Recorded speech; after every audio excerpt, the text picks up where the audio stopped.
So, there I was, standing in the middle of my living room, staring at my dog like I was about to perform a high-stakes magic trick.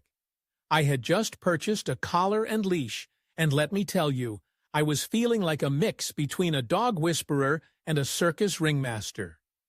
My dog, Max, a golden retriever with the energy of 1,000 suns, was blissfully unaware of the impending transformation from free-spirited canine to leashed companion. I could almost hear his thoughts. "What's this? What's happening? Why are you holding that shiny thing?"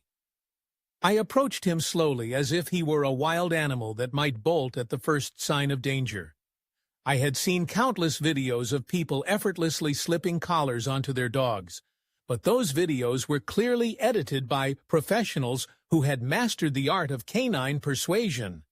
I, on the other hand, was armed with nothing but a collar, a leash, and a whole lot of misplaced confidence. "Come here, buddy," I called, trying to sound enthusiastic. Max looked at me as if I had just suggested we go for a swim in a kiddie pool filled with jelly. He tilted his head, his floppy ears flapping like a confused flag. I took a deep breath and lunged forward, attempting to slip the collar over his head. This was my first mistake. Max, in his infinite wisdom, decided that this was the perfect moment to engage in a game of dodgeball. He zigged left, then zagged right, and I was left standing there, collar in hand, feeling like a failed magician who had just made his rabbit disappear. After a few more attempts that included me chasing him around the coffee table and accidentally knocking over a lamp, I finally managed to corner him. I got the collar around his neck, and for a brief moment, I felt like I had just conquered Everest.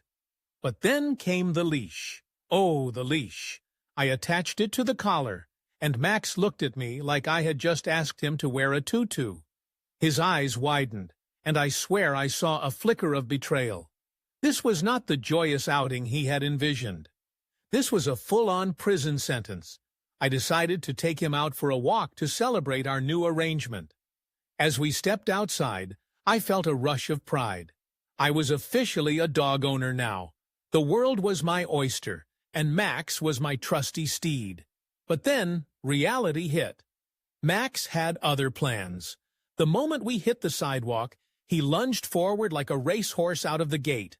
I was yanked backward, and I felt like I was in a tug-of-war match with a creature that weighed twice as much as I did. "Whoa, buddy, slow down," I shouted, but all he heard was, "Let's run like the wind." As we careened down the street, I was reminded of the time I had tried rollerblading for the first time. It was a chaotic, flailing mess, and I was pretty sure I was about to meet my maker. Max, however, was in his element. He was sniffing every blade of grass, every lamp post, and every unfortunate squirrel that dared cross our path. I was just along for the ride, desperately trying to keep my balance and not faceplant in front of the entire neighborhood. After what felt like an Olympic sprint, we finally came to a stop. I was panting, my heart racing, and Max was looking up at me with the same innocent expression as before, as if to say, "That was amazing. Can we do it again?" I realized then that while I may have put a collar and leash on him, it was really him who had put a leash on me. In that moment, I understood that my life had changed forever. I was no longer just a person. I was a dog owner, and I was about to embark on the wildest adventure of my life.